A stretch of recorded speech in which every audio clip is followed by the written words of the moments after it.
A cold and wet November dawn, and there are no barking sparrows, just emptiness to dwell upon. I fell into a winter slide and ended up the kind of kid who goes down chutes too narrow, just eking out my measly pie.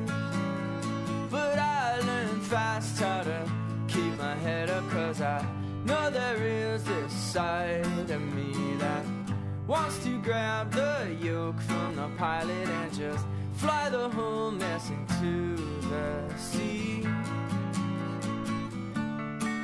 Another slow train to the coast, some brand new gory art from way on high. I sink and then I swim all night. I watch the ice melt on the glass while the eloquent young pilgrims pass and leave behind the trail, imploring us all not to fail. Of course I was raised to gather courage from those lofty tales so tried and true. But if you're able, I'd suggest it, 'cause this modern thought can get the best of you. This rather simple epitaph can save your hide, your fallen mind. Fate isn't what we're up against. There's no design, no flaws to find. There's no design, no flaws to find.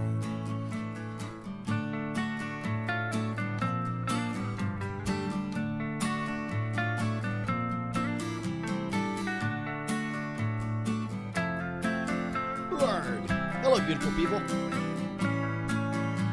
But I learned fast how to keep my head up, 'cause I know I got this side of me that wants to grab the yoke from the pilot and just fly the whole mess into the sea.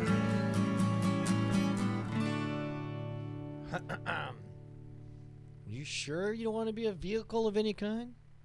Seems like that'd be rad. Check, check, check. Does that seem quiet to you guys?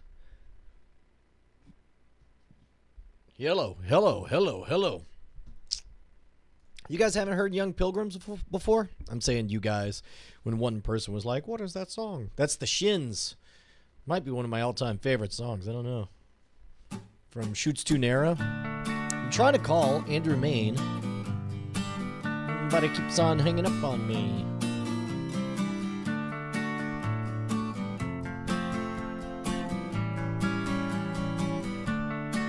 A cold and wet November dawn, and there are no barking sparrows, just emptiness to dwell upon. I fell into a winter slide. That's what's going on. And ended up the kind of kid who goes down chutes too narrow, just eking out my measly pie. But I learned fast how to keep my head up, 'cause I know there is this side of me that wants to grab the yoke from the pilot and just fly the whole mess into the sea. Another slow train to the coast, some brand new gory art from way on high. I sink and then I swim all night. Yeah. I watch the ice melt on the glass while the eloquent young pilgrims pass Let me and leave behind the trail, get ready. imploring us Blow all your not mind. to fail. Of not course true. I was raised to gather courage totally from a those lie. lofty tales so tried and true. But if you're able, I'd suggest it, 'cause this modern thought can get the best of you. Finally got a This rather simple finally got that design worked out for the covers. We wanted each one to have a different color. And Andrew Main was the one who suggested we have a theme to each one, which I think is a good idea. There's no design, no flaws to find.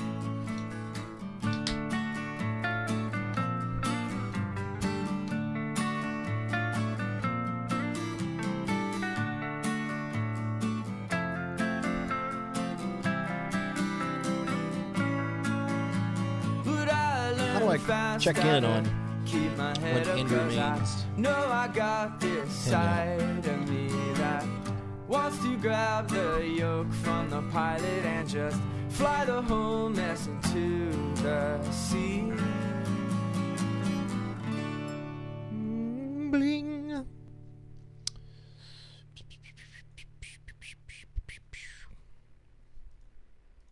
I agree. This here is Hello? oh my goodness. Hello? Hello. Hello, sir. How are you? I'm fantastic. Are you ready to rock this thing?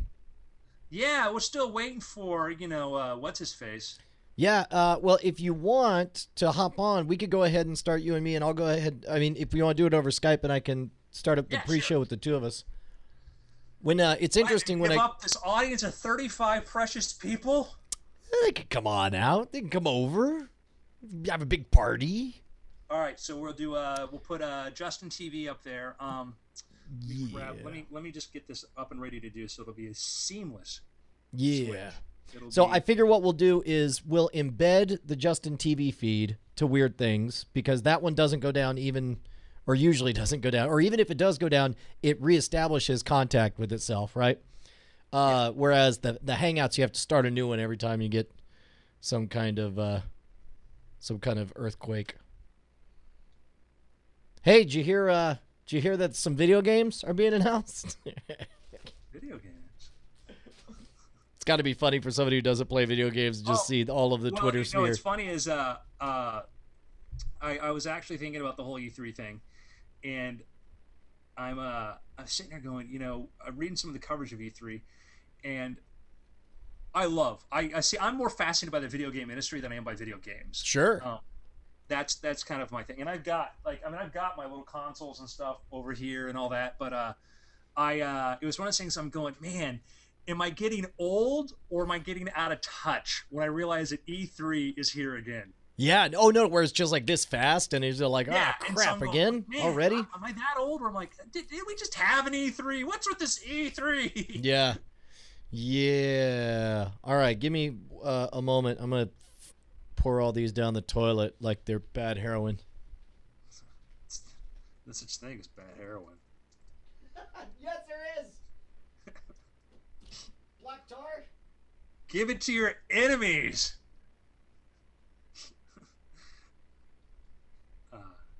Yeah. So I'm updating this thing here. What am I thinking about? Whenever you run a website with Mr. Justin Robert Young, you will learn that the kid loves categories, does not like tags, loves categories. And so a tag, you can just make up any stupid thing you want. A category means that I've got to scroll down through like about 5 meters of actual screen real estate to get to the category I want, which is Weird Things Live. Wait, what did I miss?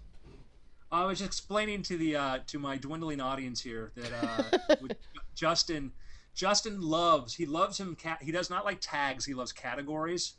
And so when I'm trying to like put a post up there, I have to search for like literally like a meter of like scroll space in a little tiny window to go by to find, Oh my gosh.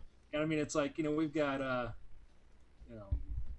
we've got a category called tablet. I have no idea we have a tablet category, but there's a tablet category. Why not, son? You never know when you might want to have a whole category of tablet party We have a time. tag for it. We got the Tar Hell Bigfoot Watch.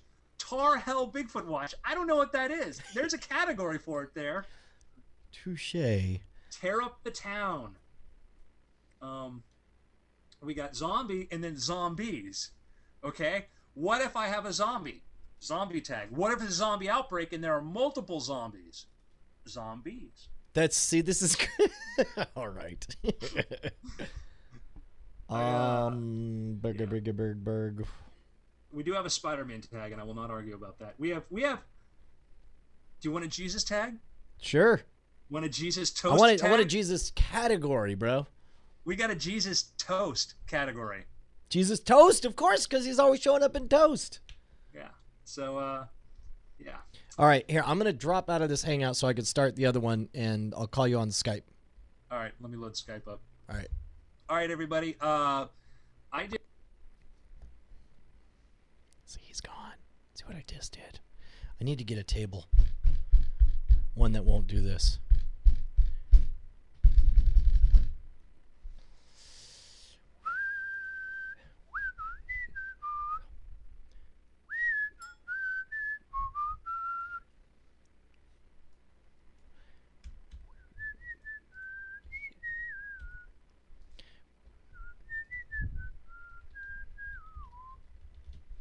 Weird things. 6, 4, 12. Hangouts on air. Okay, I understand. Don't be a jerk about it. Gonna click hangout. Watch it. Gonna click hangout. Ma Bell. Damn it. Fart. Because I left that one hangout, I'm gonna have to restart the whole browser to launch another hangout. Oh, dude. There's no excuse for this, Google. Google.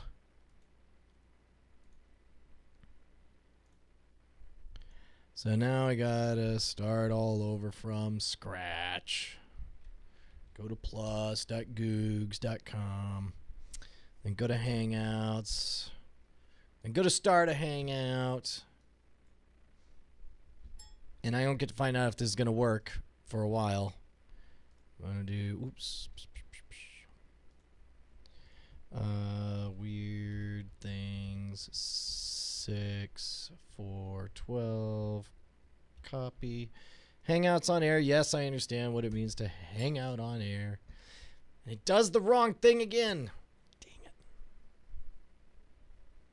Oh, I hate your Hangouts on air. You're just bad. You're just bad, and you're going to make me restart. What if I go to a different browser? So now I'm going to go to Internet Explorer. Go to plus.google.com, where I will sign in. And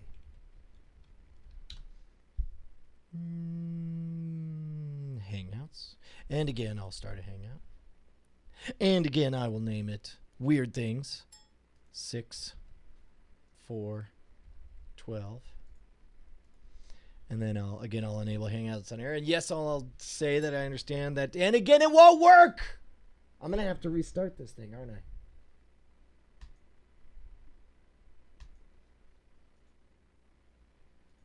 I? Asshats. Fuck.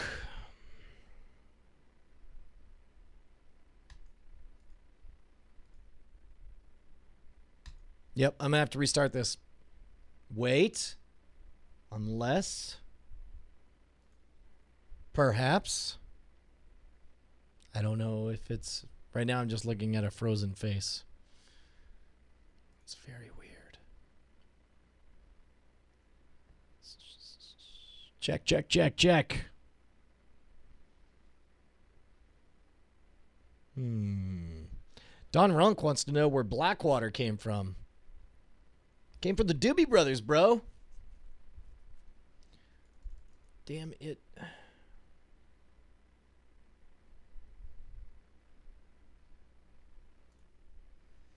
I'm going to try the Hangout again. Start a Hangout.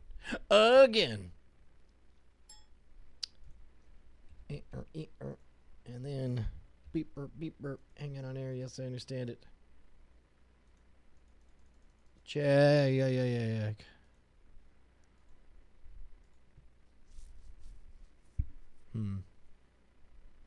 You know what? I'm just going to let it be all herky-jerky super slow.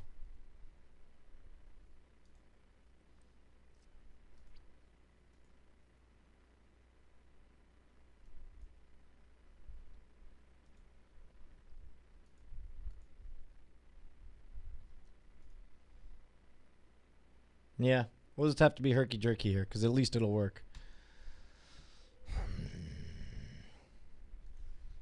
All right, so from the top, Hangout on air. Boom. Wow, this looks extraordinarily poor quality. Yep, all right. You got it. First and foremost, guys, I am very sorry for the quality of the video you're about to see. It's there's a virtual video device for VidBlaster that works kind of on Google Plus, Hangouts on Air, but not always. Like it works and then it doesn't work and then it won't work again. But if you disable it, then you get the herky-jerky robot action. Who for come you talk to? I'm talking to the folks on the Plus, on the Google Plus Hangout. Does this mean I need to put on pants? No, not necessarily. You've got your camera focused above the thing, right? The thing, of course, being your crotch. About to stand up, Brian. I'm going to stand up and I'm going to make you jealous. You're fine. I'm going to stand up and make you feel jealous. Jealous of your crotch? Oh, you're going to be jealous. Okay, all right. Do you think, yes or no, am I going to stand up and make you jealous? I believe you. You don't offer those kind of things lightly. How jealous will you be? This jealous? This jealous? It's hard for me to say. It's hard for me to say. I just got wait. Oh, you did it! I am jealous. Oh, let me turn around. Oh, Dragon. That is an awesome shirt. That's awesome, man. I'm so happy that you guys went, and I'm so happy everything worked out. A lot of good, weird news this week. Yes. Everything's real quiet for me. Does it sound quiet to you guys? Like quiet as in like I'm quiet? No, well, I mean, both of us, I think. I don't know. Everything sounds... Oh, it says the video is not available? Can you guys... So, Justin is... Whoa. Says he's going to try to contact us from his car. Yeah, I just saw that. What a bummer. Totally bonus. Ruining everything. I'm hearing... I don't know if that's like room tone I'm hearing on your end or feedback. Let's be quiet and see if it builds up. Then we'll know it's feedback.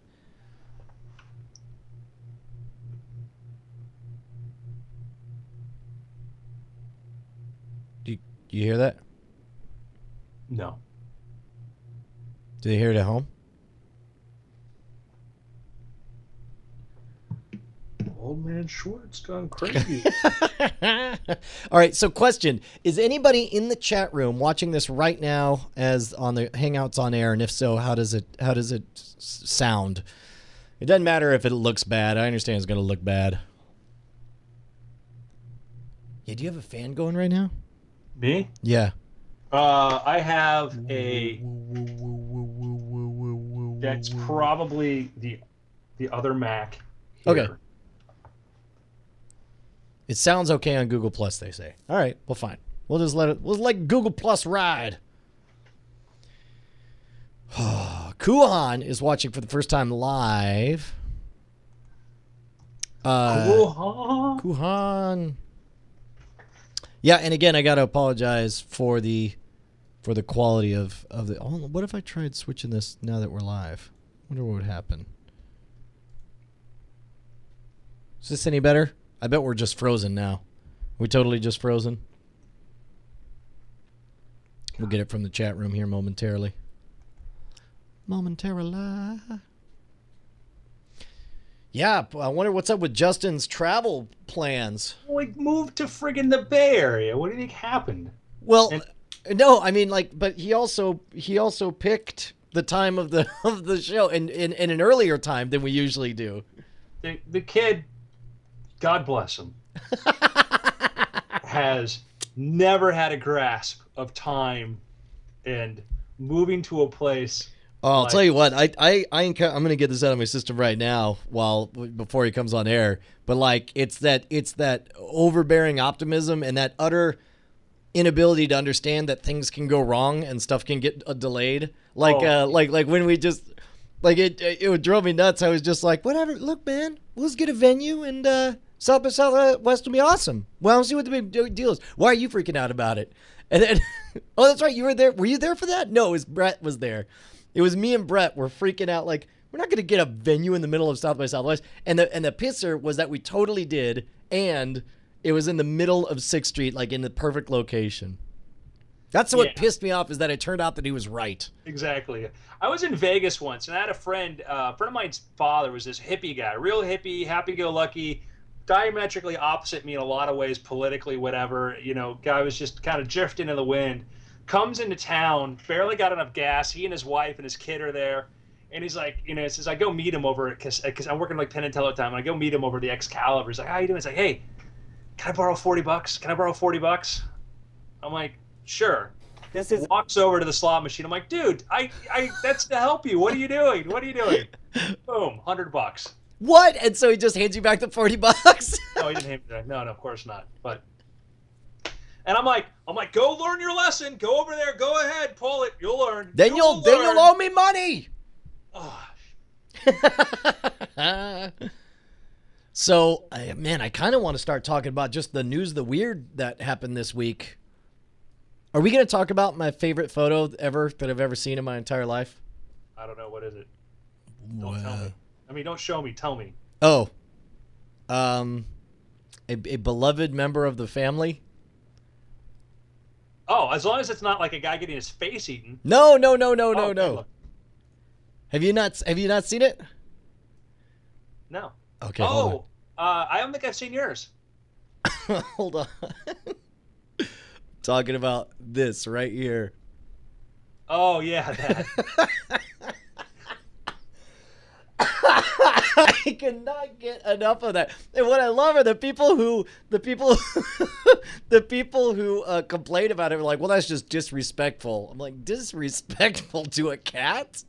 It's like, you can't say it's, they're like, well, that's just cruel. Well, I guess it's not cruel because it's dead, but it's disrespectful to cats. But somehow it is respectful to chop off chicken feet and send them on the other side of the world. Yeah, I will be honest with you. When I saw that, I'm like, I have no way to process this. I cannot come to any conclusion about this. Yeah. Also, get this. Boom. The movers showed up today. My parents got sick of having stuff in storage, and Bonnie's sick of not having an arcade. You have a Tron? Yeah. Isn't that awesome? And it's in I put more money into that goddamn game. I know, because it was 4 games in one, right? You got the variety. Awesome. It was 4 games at one, then I didn't suck at all of them. Do do do do do do do do do do do do do. This is actually, this was a track and field, Kuhan, but the motherboard started to die, and once it did, I gutted it, put in a high-end PC. You could see I put in a control system in there and made a MAME cabinet. And for delicious irony's sake, the first game after spending 2 weeks renovating it, the first game I played was track and field. I got to show you the picture of the cabinet we made for my dad. I wonder if we can find it. Let me see if, oops. Let's do that again. I'm going to see if, like, this MAME cabinet I made for my dad may be the greatest thing I've ever done in my entire life. Gmail. I'm going to type in Al's Arcade. Damn it. Wait. I know what to do. Check this out. Hey, Jeepers. Check this stuff out. Go to Brian's. Go to My Pictures. Go to, let me do Xmas.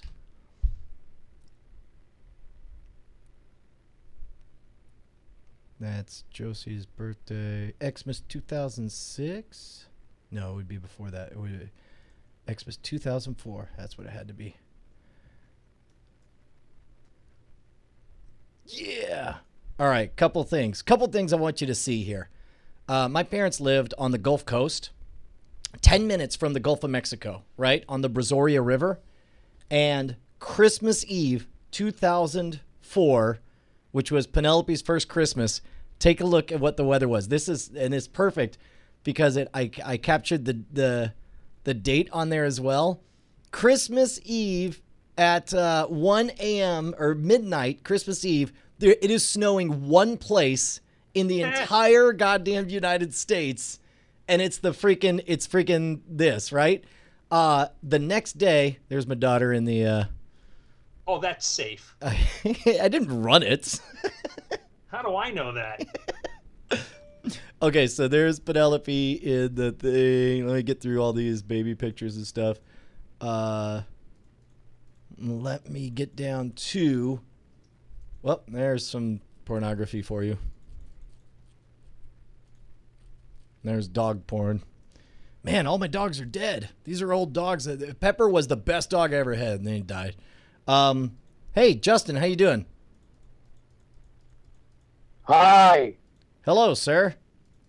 Can you hear me? Yeah, I sure can.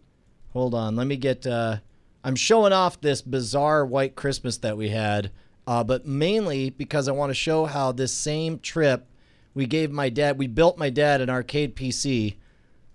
It was like the most magical Christmas ever because we built Dad this arcade PC, and then it snowed 8 inches on the Texas Gulf Coast. It was freaking unreal the next day. Like, we'd never seen anything like it. Look, your hair is full of icicles. There it is. Look at this. So this is the arcade that hold on, let me send this over to Justin as well. This is the arcade we built for my dad out of an old Time Pilot 84. And you can see, geez. and we bought it for $70 broken, and we gutted it, sanded everything down, painted it, and we put in this subwoofer on here, and we put these media buttons on there and the controls, the slide out keyboard and stuff. But here's where we went over the top, is I went to a trade show printing company, and I came up with a custom marquee graphic that says Al's Arcade in the Tron font. But look at this. I actually photoshopped my dad's face That's awesome. onto it says Al's Arcade. That's so dope. It was, and the whole thing I think only cost us like $800 total because it was, we just went to Fry's and got a kit. That's my mom's face photoshopped on there as well. But yeah, the whole thing was cheap, relatively speaking.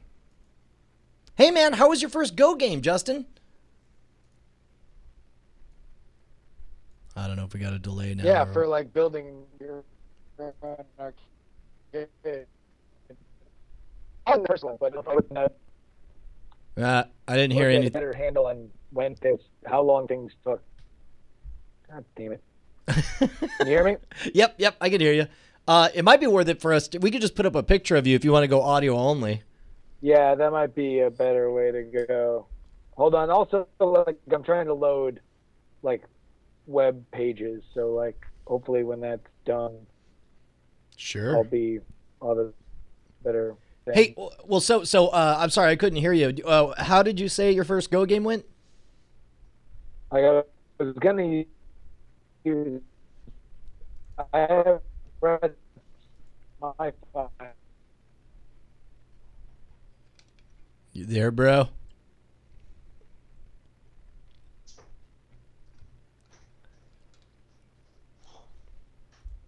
Yeah. Robo It's Jerry. actually what I've done a bunch of. This one was the first one, Brett, and it was. I'm sure you weren't able to hear any of that. Yeah, unfortunately I was not. Although I did hear that very last phrase. Hey. I did hear that very last phrase. Wait! You shutting off your video? What's going on? He's gone. He left us. I'm here. Hey, man. How you I doing? won't leave you, Brian. Ever.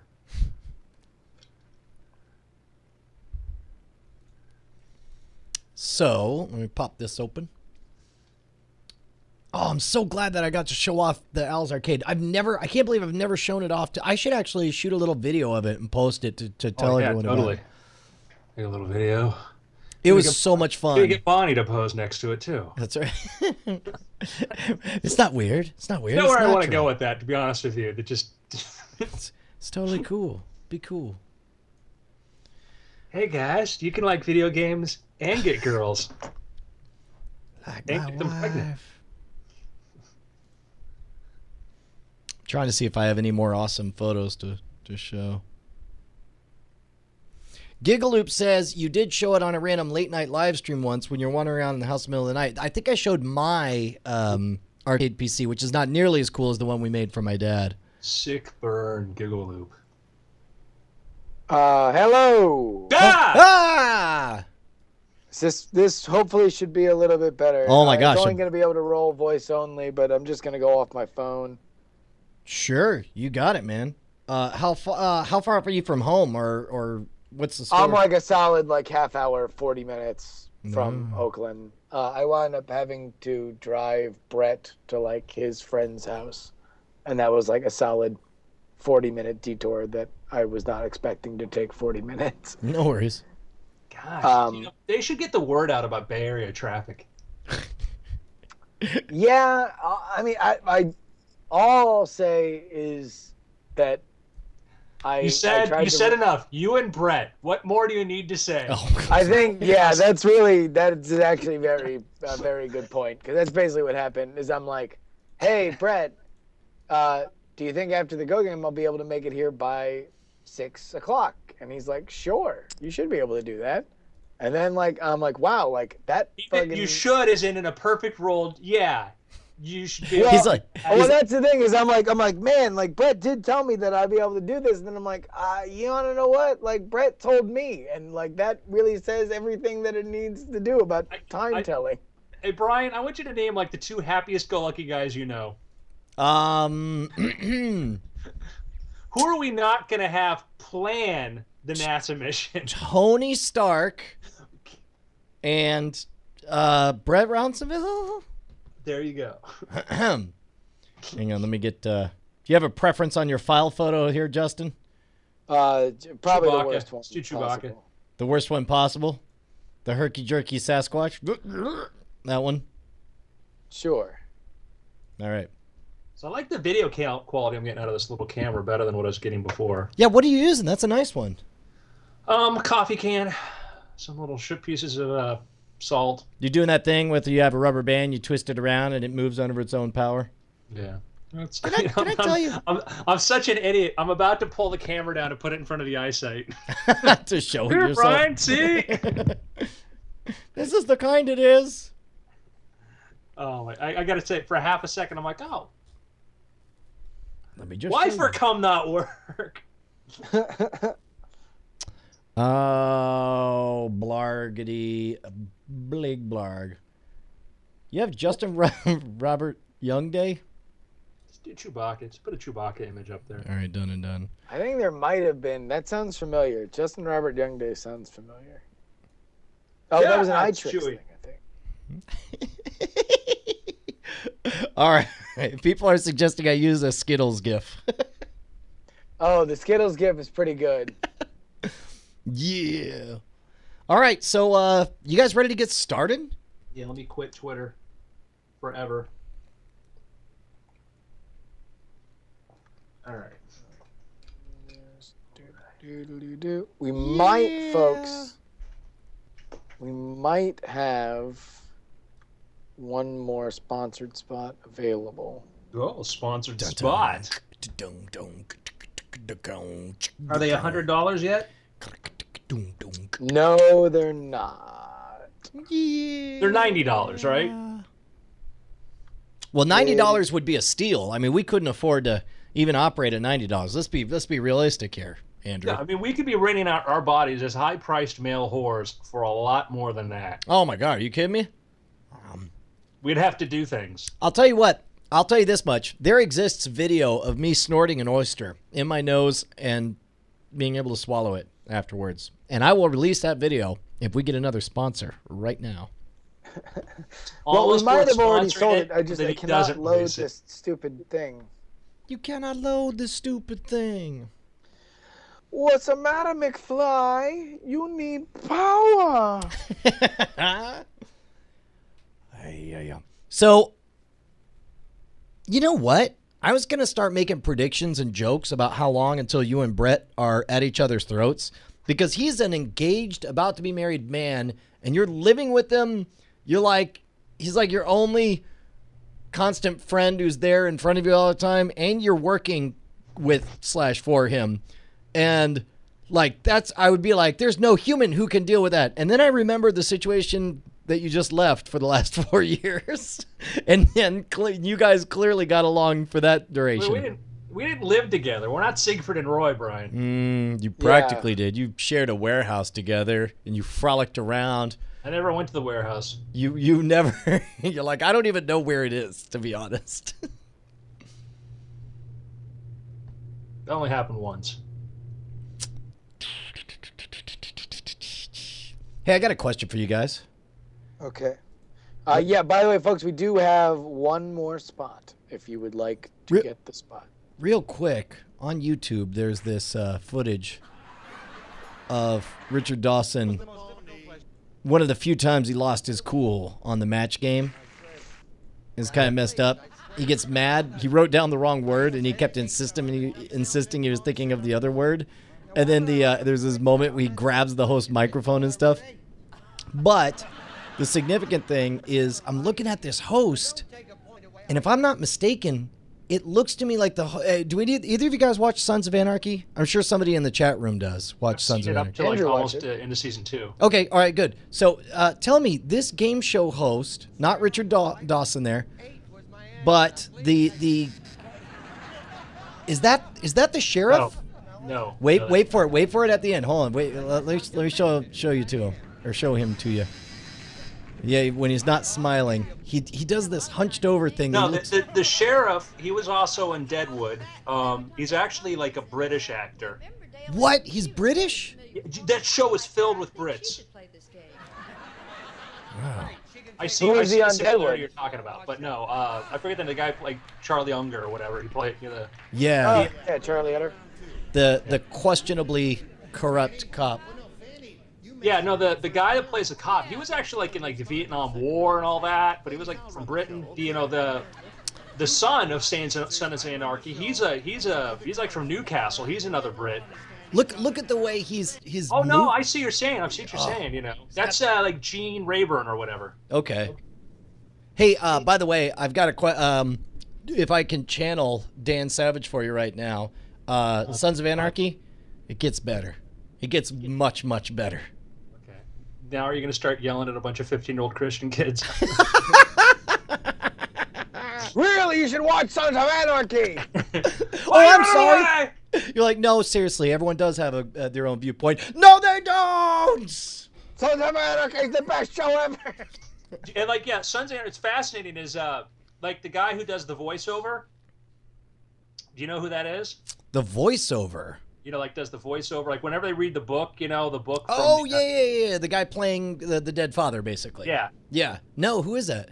So you've seen him before. Remember the Aerosmith video, Janie's Got a Gun? Remember the dad that's looking at the daughter? Man, barely. Yeah, well, that's him. But you might know him as Christopher Guest's brother. No kidding. Wow. That's awesome. So. Oh, man. But yeah, the guy who plays whatever the son, the I forget his name, the lead. Yeah. Hear him talk in interviews. Do you feel betrayed when it turns out that they're British? Like, that's how I felt when Jamie Bamber spoke from Battlestar Galactica. Apollo, I'm just like, what? Lies! That's how I felt when Bob Hoskins opened his mouth during Roger Rabbit. That was like the first time that hit me was Bob Hoskins talking about who... Roger, I'm like, what? What's like, coming out of his mouth? Well, dude, like you watch The Wire, like almost like the entire Wire cast is British, including Stringer Bell. Yeah. Oh, Jammer B pointed out, since we were just watching that clip of the match game, I saw that post from Dick DiBartolo. Did you know that Dickie D wrote the questions for the match game for 14 years? Did you guys know that? Yeah, I knew that. It was amazing, dude. I mean, I only knew that 2 seconds ago because I just read it when he put it up on the screen. But yeah, by the time you asked the question, I did know that. I'll tell you what, man. That guy is a class act and awesome. a super cool guy. There was when I had a show in New York City in Manhattan, he came down and watched the show, and I was just so flattered and giddy because it's one of those moments where there are so many times I want to get in a time machine and go back and tell myself, even though it won't change anything, it's like I want the experience of going back to second grade Brian in the middle of reading the Karate Kid parody of the Karate Kid and just saying, dude, the guy who wrote that, you're going to work at a network that he works at, and the two of you are both going to have shows, but also you're like a kind of famous internet magician, but he'll come to your show. It's going to be awesome. It's going to be awesome. It's second grade Brian's like NBC with Knight Rider. You're like, no. Like, sure, kid. That's ABC, like with different strokes. No. CBS with like Moonlight. No. And then she was like, "Oh, I'm a ghost. I'm a ghost, and I'm leaving because I don't want to answer your questions because you won't understand it." No. Okay, Oh, cable. It won't be like HBO with the da na na na na na na da. Yeah, I love that. Like, you're like, shut up, little Brian. Shut up. You're gonna be a failure. You're gonna be nothing. For those people wondering what I'm dipping over here, you're gonna be horrified. Yep. Sorry, guys. That's my bad. You back? Are you backing that asset up to the cloud? That was the dipping alarm. Hey, dude, have you heard? Have you ever inhaled that? Done it through your nose? Accidentally. You ever done a Tang cloud? What is that, like hot boxing some Tang? What is that? Oh, dude. You shake Tang, you open it up, and you get it's like the spice melange from Dune. You actually get Quetzalcoatl Haderach powers. You inhale it into your nose, and you can taste it. It is awesome. You look up, your eyes turn blue, and you're like, a beginning is a very delicate time. Totally. Sandworm broke through my kitchen floor, and I wrote Know then that it is the year 10,191. The known universe. Shake the Tang, inhale. It's probably going to kill you and give you cancer. But it is a crazy, crazy sweet rush. The known universe is ruled by the Padishah Emperor Shaddam IV. Hey, nobody do that. I made that up. Wow, that sounded real. Like I was like, man, can I drive somewhere and get some Tang? Let me put it this way. If it was real, I would be insisting right now that I made it up and you shouldn't do it. That's a good point. Are you picking up what I'm putting down? You get orange boogers. Because you're like afterwards, like literally half hour later, you're like, you're like, oh my god. No, the good news is it's easy to get a hold of, Justin. All you got to do is wherever you are, roll down the window, and the first people you see walking by say, "Hey, I'm looking for some Tang." Tang. Yeah. Where the Tang at? Where the I'm Tang new in at? town. How much Tang can I get for $10? Any Tang you want. Soldier boy. All right, I'm feeling like the pump is primed. Yeah, let me just say one more time, ladies and germs. Go ahead on over to weirdthings.com/sponsor. If somebody can get one in, you'll be the last sponsor on this episode, and I'll love you forever. All right, so let me hit record, and whoa. I pressed record, but oh, there we go. I've got to press this other thing. Who knew I had to press two separate things? Test 1, 2. This is Brian, and the loudest I can get is up to here. What's up? Test Andrew? 5, 6, 7, 8. This is Andrew. This will be my low voice. This will be my high voice. Justin. Hi, this is Justin Robert Young, loitering from the parking lot of the Pleasanton, California Library. Yeah. All They right. totally don't have a problem with that in the Bay Area either, so don't worry. Loitering. All right, we are recording. We are ready to rock. Boys and girls, ghouls and goblins. Maybe not the goblins. We've actually heard what they do. Everybody else, this is the Weird Things Podcast. I'm your host, Mr. Andrew Main, joined by Mr. Justin Robert Young. Woo! I'm a ghoul, not a goblin. Mr. Brian Brushwood. Huzzah, America! This is a great week for weird news. I don't even know where to begin to We're in start. a golden age. A golden age for weird news.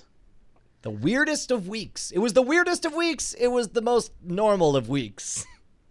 But mostly the weirdest.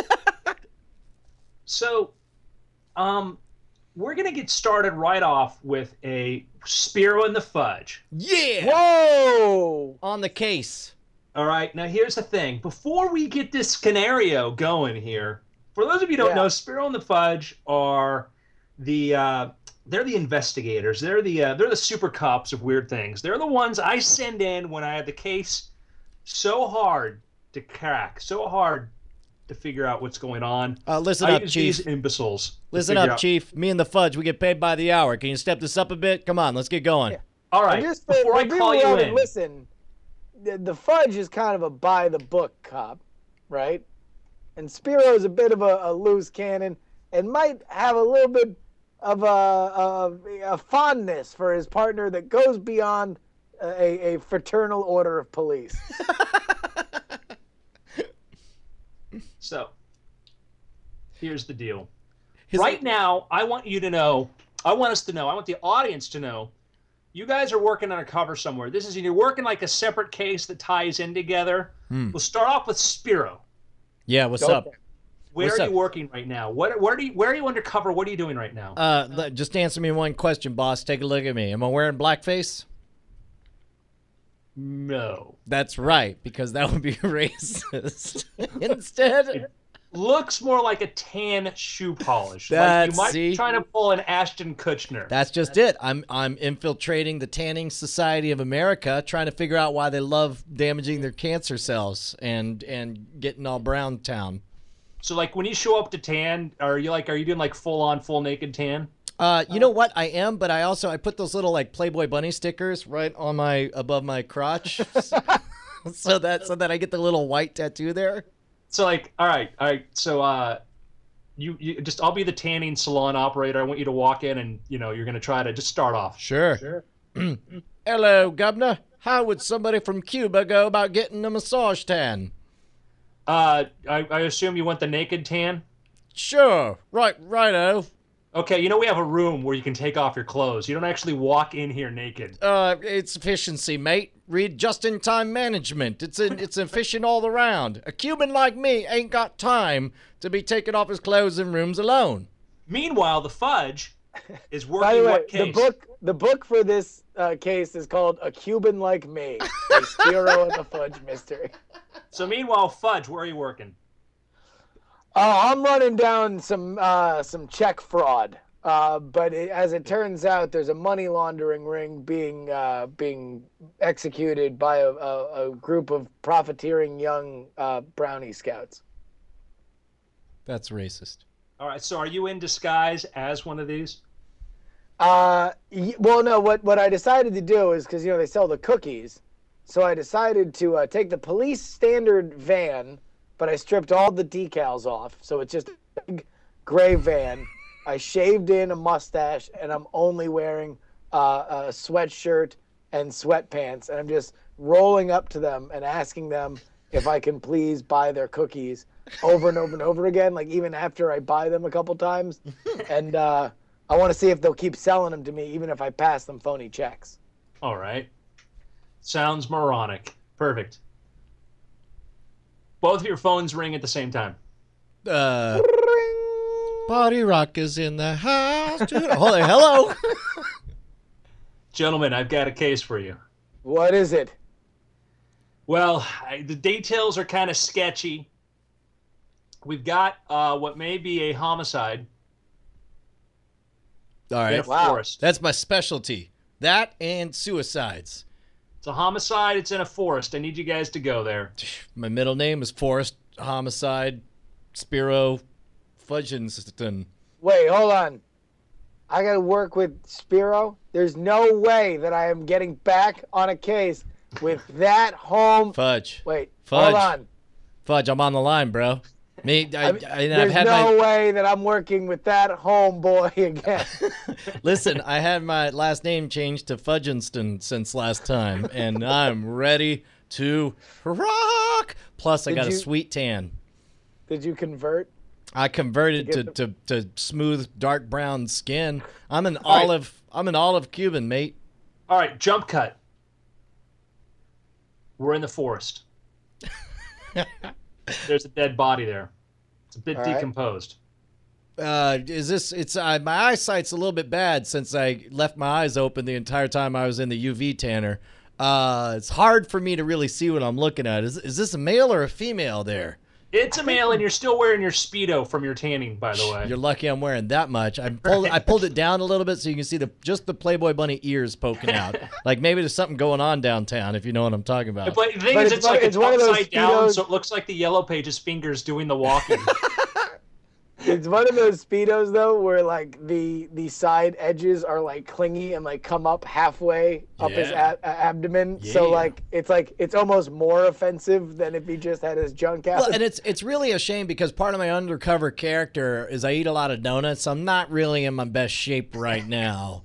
But look, I got the tan. I'm gonna rock it while you flaunt it. That's what I'm saying. When All right. in Cuba. That's right. We've got a dead body there, okay? And I can tell you a couple things. I know a little bit about the identity of the person. I can't get into how they died just yet. Is this person royalty? No, Not even remotely, like in a King Ralph kind of way. probably not. Should we start offing some royalty just to make sure? And then if any of them, if he becomes the king, we'll know. Let's go to your plan B. Yeah, all right. Usually these things, someone gets dumped out in the in the woods. There, you're looking at someone, a denizen of the streets, a street walker, a drug addict, a librarian, somebody who's from the wrong side of the tracks. A lady of the books, we call them. We found his car nearby. Yeah? What is he in kind front of of? car was it? Fancy car? Was it an adult bookstore he's Not in a front of? fancy car. Was it a funny car? Like with a giant spoiler? I'll give you a little more background on this guy. He's been in and out of trouble. He's a drifter. Yeah, and he's actually got a record. Is it Mel All right. Gibson? Well, no, idiot. Mel Gibson would be royalty. So, all right, what are the crimes? I mean, like, is it petty larceny? Yeah. Accidentally hug an endangered rhinoceros? You know, they're dinging people for all sorts of nonsense these days. It was murder. Kids. Ooh. Okay. Could it be that maybe... okay, the person he murdered, was there... Did before he died, did he say, I'll get you from the grave? Well, he murdered a guy who he thought sexually assaulted a member of his family. Yeah. Okay, so wait, before we get into this sexual assault thing, why would he say, I'm going to get you from the grave when he's already gotten him? When he's murdered? No, I'm talking No, about the murderee, Justin. Yeah. Oh, the murderer. Oh, I thought he was like murdering him, and he's like, "I'll get you from the grave." And the guy's being murdered. It's like, you're getting me now. I'm dying. This is the equivalent of like a bully beating the crap out of a freshman and saying it's gonna get even worse at 8th period, bro. And then it's like as you're stabbing him and killing him, you're just like, I'm gonna also get you from beyond the grave. All right. So he went after somebody and murdered somebody that he thought had sexually assaulted someone in his family. Was it like he messed with the wrong guy and like now the family of the guy who's murdered went after him maybe? Well, that's what I was thinking. Like maybe if this guy's got a checkered past, and by checkered I mean he killed Chubby Checker. It's I mean it seems like revenge would be a likely reason for why he's now dead in the middle of a forest. What kind of forest are we in? It's a thick forest with trees. All right, hold on, wait a minute.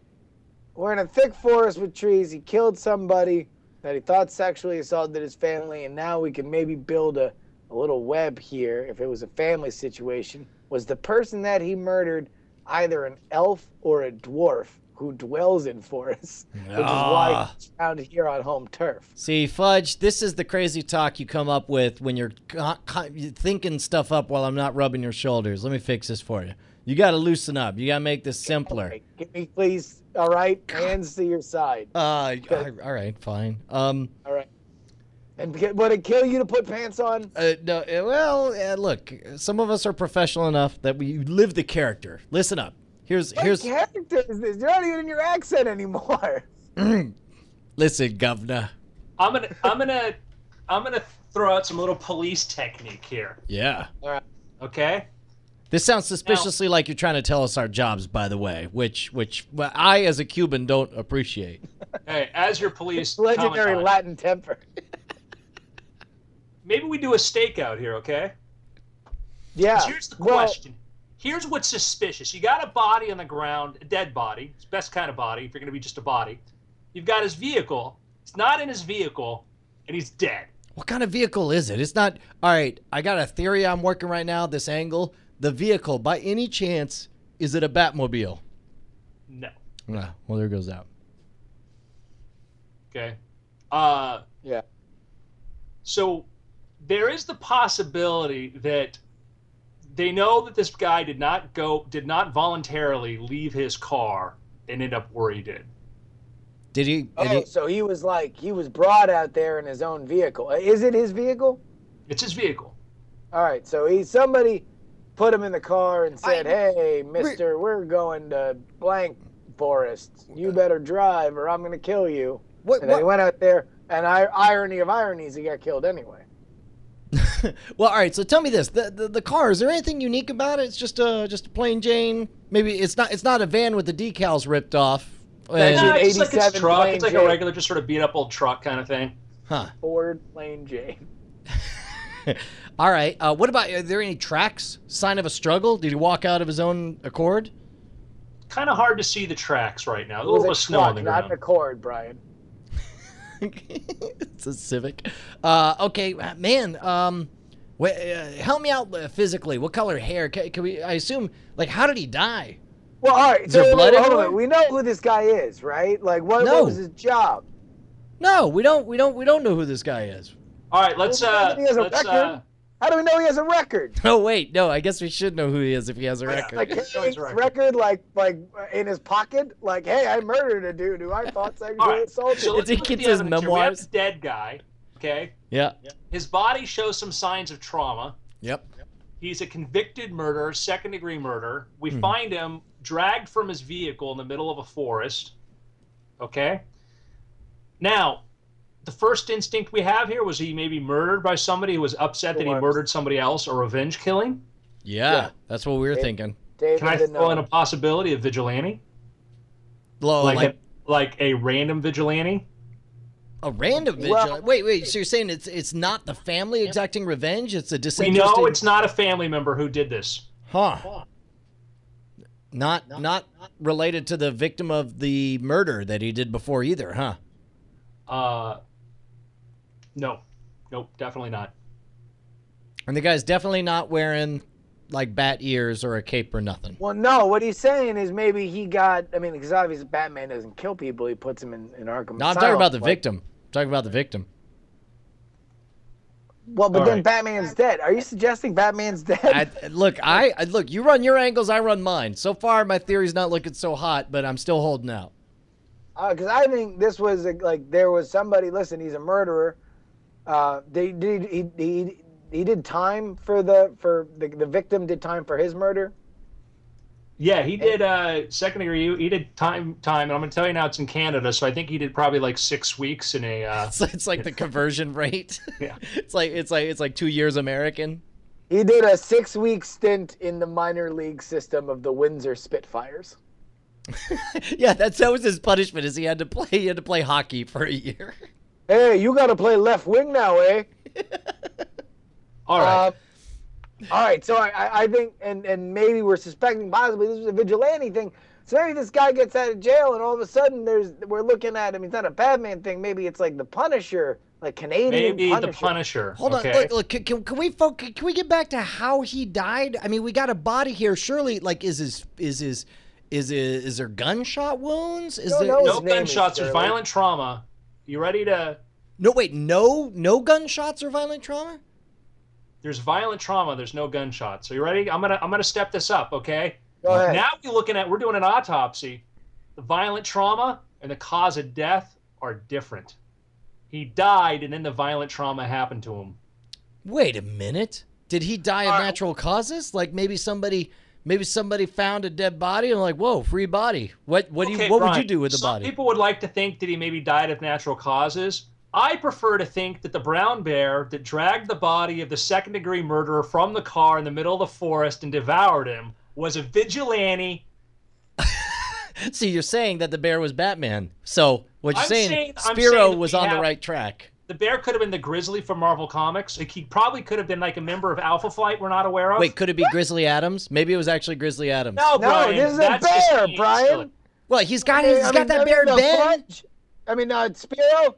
Hey, listen. We're dealing with a bear vigilante here. we need to figure out, you were right on the Batman thing. We need to figure out a signal so we can alert him and let him know when there's like cases that we can't handle. Maybe there needs to be some See, stiff the problem is, like, we think his signal is, "Rawr!" but he thinks his signal is, please, please, leave me alone. Leave me alone.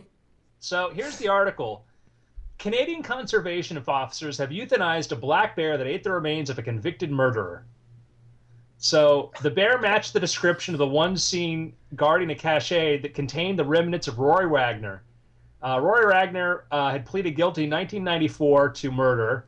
They say the bear pulled Wagner's body from his car after he died on a remote logging road. So here we have a bear. They didn't kill anybody. We think it's the bear, and they said they identified the bear. What did they go? Is that a bear? That's a bear. Kill it. This bear. Wait, how did the guy die again? Yeah, he was. I don't know. They said he just died in his car. Whoa. All right. Look, here's the So thing. wait, hold on, wait. Where was this? It was in Canada. Kamloops, British Columbia. All right, here's the rule, bro. I watched Nature with Sir Richard Attenborough, and he said, "Hello, Governor. Once you die, you become meat, like a tangerine." And All of a tangerine. and then that's the rule, man. It's like I ain't gonna fall no vigilante bear for No, me neither, man. And getting I'm him seeing, some- I'm getting like, you know, waste not, want not. You know, your dog will eat you after a few days. All right, so here's the question. I think it's pretty clear that this bear is not the bear that Kamloo needs. It's the bear Kamloo deserves. All right, here's the question. Let's say you happen to be, well, not a convicted murderer, but just a guy, and you die in your car, all right? Yeah. You are dead, and let's assume, regardless of your religious affiliation, that wherever you are, you're in a place where you really could care less about your body, for you personally. Do you mind if a bear just gets a little side action on your thigh bone?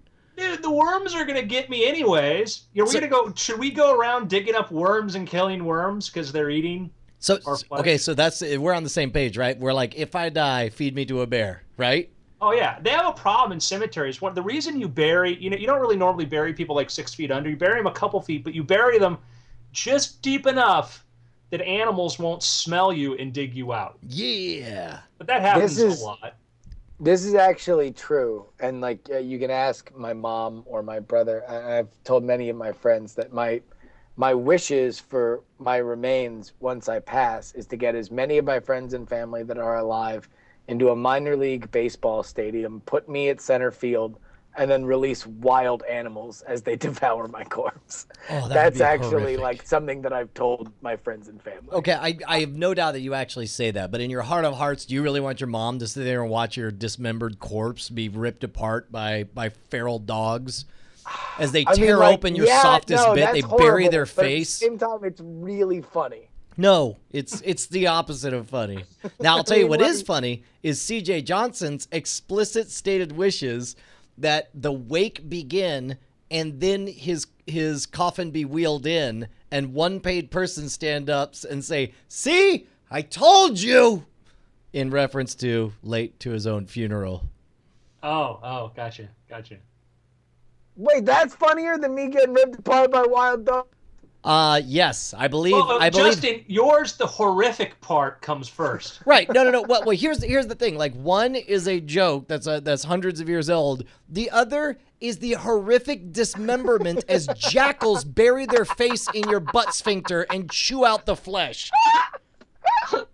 One. Oh wait, hold on. We haven't done a connection because what you just said was hilarious.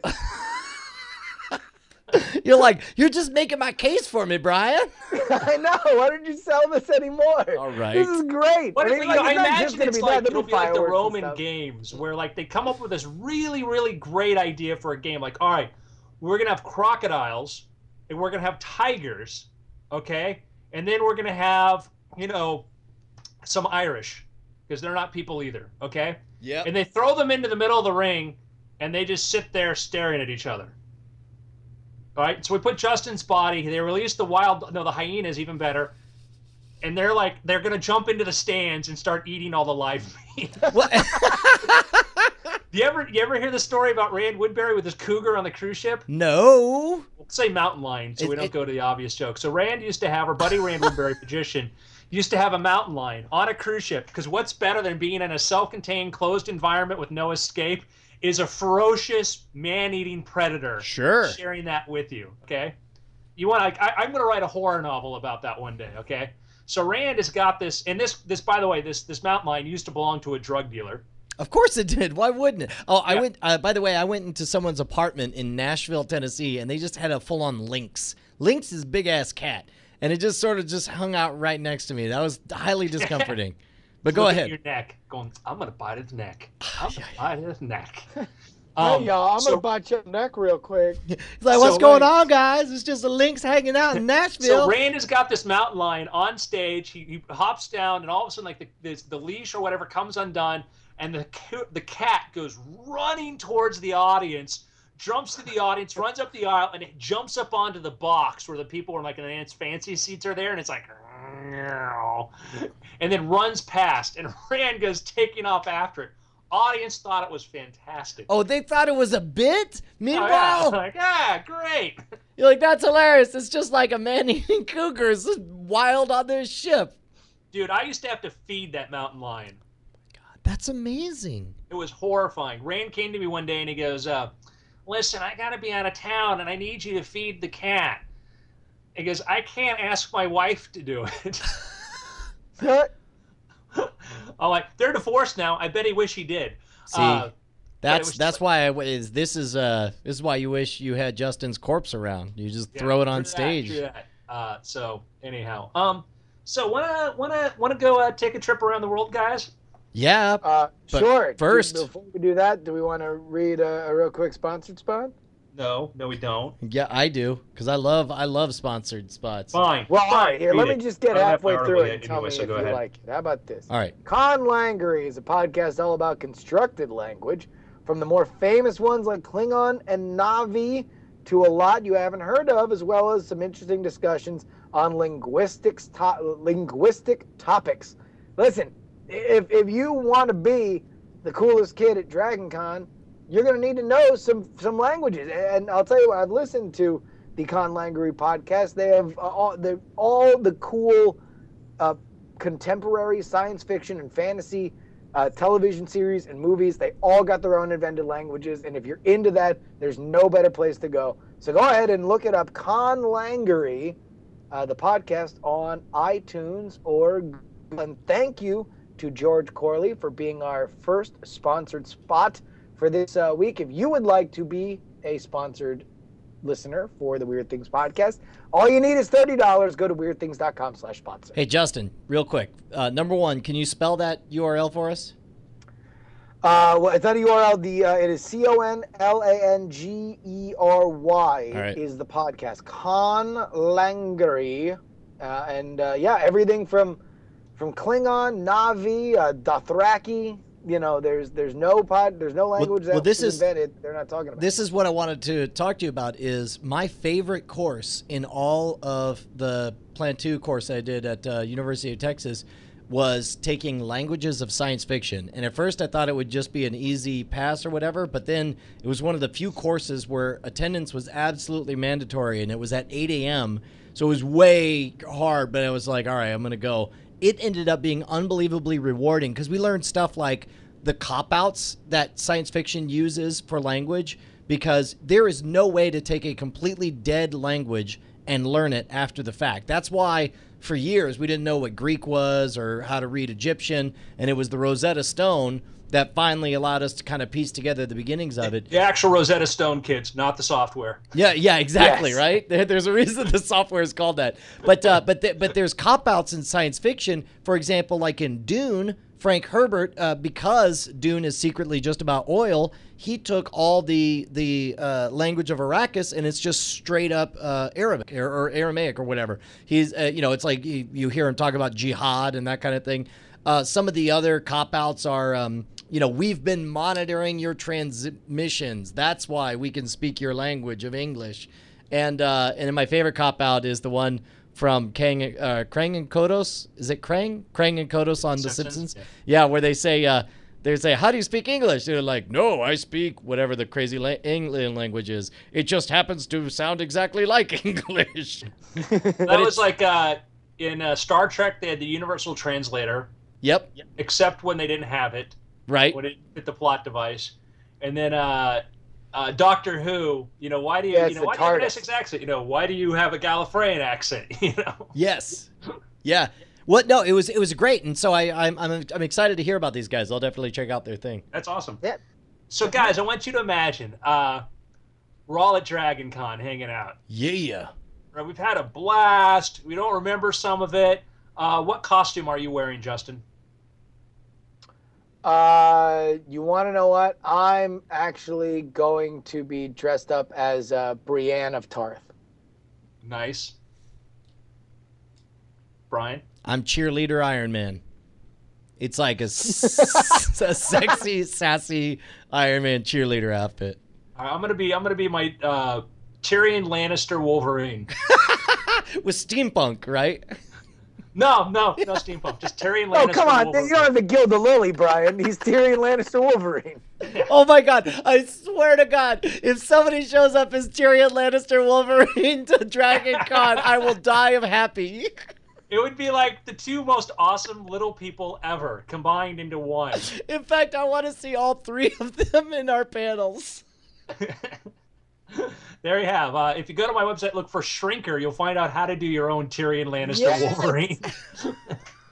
So we're there. Start out as Wolverine, and then you got to shrink down into Tyrion Lannister Wolverine. There you go. Actually, maybe somebody will take their kid and make. How many kid Tyrion Lannisters do you think we're gonna see this year at Dragon Con? I'll tell you what. I thought that there would be more Game of Thrones last year, and it was very underrepresented. I was kind of shocked. I thought it would be like. Well, it's tough because it's like you got obviously Daenerys. You could put on like a silver-haired wig. And wear a bunch of leather, and same thing for Brian. the bleach your hair. The Dothraki. Wow, I've already forgotten his name. But outside of that, how do you look like any of the characters? It can be done. All right, moving right along. So we're at Dragon Con. Everybody listening live right now, we're all there. We're all there. We're all like, yay! Yay! Right? We're having a blast. We're having a fun, right? Because it's like kind of like the ultimate kind of geek festival kind of thing. Yeah. Sure. So can you picture us? So we're outside in a plaza or something like that. Okay, are you with me? Yeah. No, we're rocking the plaza. Actually, you know where we are? Where can we be inside the Sheraton Hotel that looks like a giant Star Trek Enterprise with all these crazy dressed up folks? Okay, but we got to be outdoors. We're in the we're in front of there. Okay. All right, got it. We're between the Sheraton and the Hilton or whatever. Sure. All right. All right, so we're there, right? We're having a great time, okay? Now imagine this. Here it comes. Thousands of tarantula-sized spiders come swarming through. No, like you're talking about like that William Shatner movie from the 70s? Yeah, sure. Have you not seen that? I've seen the Kingdom of the Spiders. I've seen it like 100 times. Exactly what happens. We're there. We're celebrating. We're having a blast. Thousands of spiders come swarming in through. Dude! Everyone, this is like, at this point, especially since Dragon Con is so much of like, it is so easy to fall into just like fantasy fulfillment, in Dragon Con, where you can dress up at Dragon Con. You dress up as whoever you want, and you will very easily, for several hours, be able to immerse yourself in the fantasy of your universe. Oh my God, there's no better example of that than that one guy who was dressed as Billy D. Williams, Lando Calrissian, just walking around. He did nothing but kiss ladies' wrists all day long. He's like, well, what have we here? Dude, I was dressed as the Doctor for one day, and like it was a River Song came up to me and like asked me to like hold her purse. Like it was like immediately we were friends because she was River Song and I was the Doctor. What she didn't realize is I hate River Song, and I told her to go away. You're like, sure, I'll take your purse and throw it in the gutter. I have a con I could work at Dragon Con, working the con of the Dragon Con. All right, so we're there. Spiders come running through there, right? And these are big tarantula spiders. Now Brian says what so here's the thing. Like it's not what you say, but go ahead and say what you're saying. Well, no. Well, okay, this is me, like the wave is coming at me and I'm intellectualizing about the whole thing. The first thing I think of is like, those aren't costumes. Those have to be actual spiders. Because like you see so much weird stuff. Like I had this double moment where I look over and it's Rick from The Walking Dead and I'm like, oh man, that's awesome. And then I was horrified because I thought, oh crap, his things say Georgia police. I think he's actually a cop from Georgia. But then it turns out I was right. So it's like I was horrified, or it's like I was like, cool costume, and I'm like, oh wait, you're really a cop. You're like, no, I'm not really a cop. I'm I'm actually Andrew Lincoln. I play Rick Grimes on The Walking Dead. No, another one is like, hello, I'm Andrew Lincoln, and you're like, what? Yeah. You're British too? I'm like, you're Cuban? That's amazing. So you're there, and you're like, spiders. So the second thing that goes through your mind, Brian, is like, hey, wait a second. I'm from Texas. We got scorpions, which are poisonous, but tarantulas, spiders this big, aren't poisonous. Well, okay, first of all, scorpions aren't either. Scorpions aren't deadly. Scorpions and tarantulas, from what I understand, they're both about like bee sting level bites. By the way, killed a scorpion in my house just yesterday. All right, so you're like, guys, spiders this big, they're not going to hurt you. We're fine. Okay, no. Calm us down, No. Brian. No. We're panicking. No, I'll tell you, I'm renegade Brian, tell me what to do. here's how I calm you down, is by I'm standing on your shoulders because I'm Tyrion Lannister Wolverine, and I can do this now. What's funny is I'm going to be like, I'm the killer of spiders. I am the Spider-Man. And I just start stomping them underfoot, shouting, I am the Spider-Man over and over again. That's all I got. So, but you're like, hey, guys, but listen, again, spider that big tarantula, not poisonous, so... I don't care if it's Be the voice threat. of reason, Brian. Talk us down. Just tell us this fact. All right. Okay, look. Probably is not going to kill you because it's a big spider. Big spiders mainly like bees. Also, let's step on them. Wrong! These ones are poisonous, Brian. Damn it! Damn it! And they do not like being stepped on. The first guy that steps on them, they swarm on them. They're not... Man, you are so smart yet ferocious, Tyrion Lannister Wolverine. So You now are Brian's conniving yet have a covered healing spiders factor. 'cause He decided to go stomp on him like he's friggin' Michael Flatley doing the river dance, okay? Now, Justin, you and we got to start swatting these. Unfortunately, I got my Wolverine claws on, and I'm really into authenticity, so I'm swatting them off of Brian, and I'm like shredding your skin and your clothes off. Again, somehow, magically, you're naked again, Brian. No, well, not entirely naked. I've got my G-string on. By the way, what you're describing with Body stomping... rock! What you're describing with stomping all the spiders, that's pretty much what happens in Kingdom of the Spiders. So far, everything we've described is exactly the movie I watched like 12 times when I was a kid. So, that's a pretty horrific thing, right? Pretty horrific scenario for a movie or... Yes. Yes. So you're at a festival, you're having a lot of fun with people, but let's say we're not at Dragon Con, we're at a town in India, and we're celebrating the last day of our Hindu festival. Oh, my God. And in comes a swarm of spiders. Okay, now does So, like, when we talk swarm, are we talking like the streets run black with spider? Like, or is it just like 80 where spiders the in a streets horde? have no legs? Or many. Sorry. Too many legs. So, allegedly, 2 people are died. Scores of people showed up in the hospitals. Okay, now... Remember when we went to Spider Forest, Justin, near me? Yes. Okay? Imagine that moving towards you. Oh my God. Well, yeah, no, there's like one forest in South Florida. I guess it would be the Margate or Coconut Creek area that is just like packed. Like it is like everywhere you look, you can look just a little bit into the brush and you're going to see like a colony of spiders. That is a ton of spider. Well, you realize that's the end. Spoiler alert. The end of Kingdom of the Spiders is they all hold themselves up inside this room because they're just they've stomped all the spiders there are to stomp.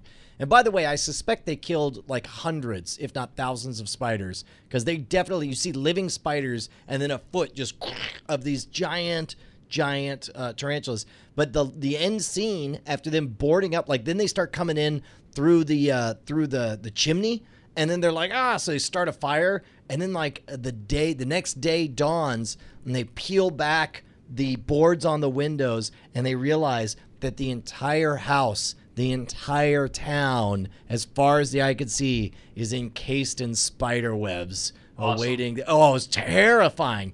But my question is, does the spider hold like a special cultural significance to these guys? Like, is It's it? Indian, dude. I'm sure you're a spider at one point. So experts are baffled. Baffled by apparently- what?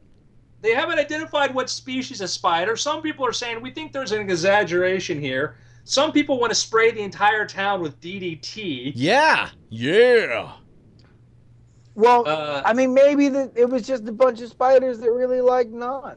Here's a description from locals. It leaps at anything that comes close. Some of the victims claim the spider launched onto them after biting. Not just like a quick thank you, ma'am. It's like clinging to you, not letting go, and you're not getting spider powers either. Man, okay, which would you rather face? A wave of spiders, a wave of scorpions, or a wave of bees, or a wave of Spiros?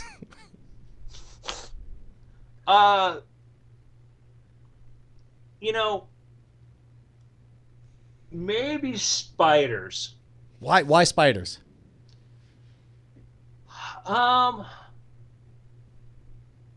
Vacillating between that and scorpions.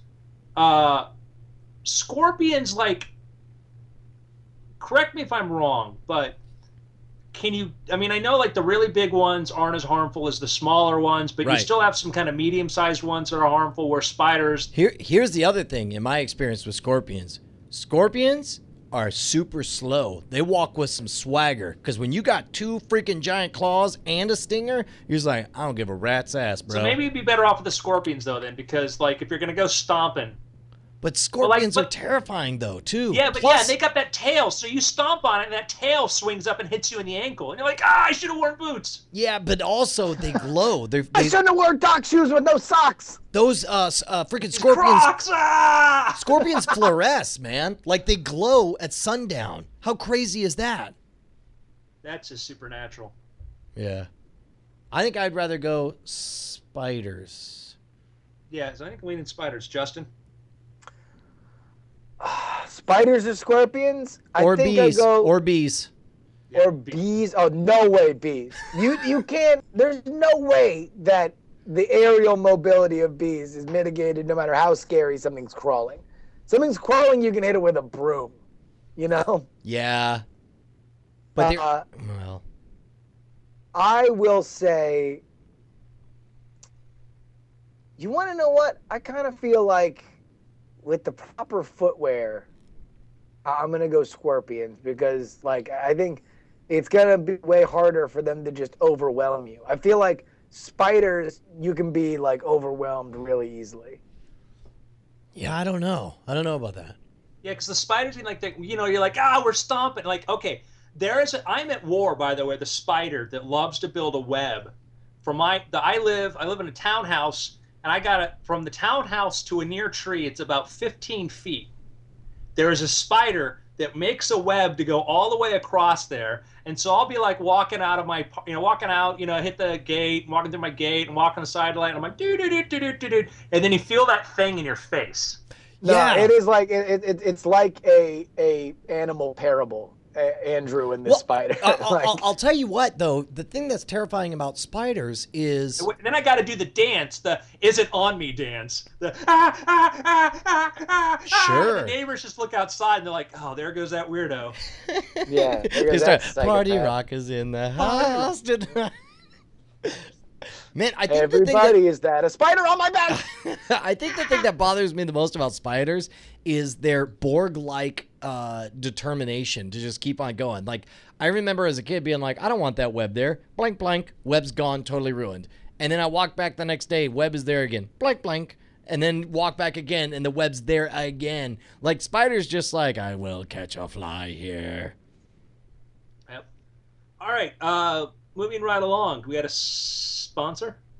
We certainly do, Andrew. This is how we feel. Oh, yes, folks. Oh, where is the next gen of showing how you feel? Wear your displeasure on your shirts, hoodies, and more. Available at cafepress.com. Just go ahead over to Cafe Press, search for UGH Wear, WEAR, and you can show that you are disgusted with the planet today.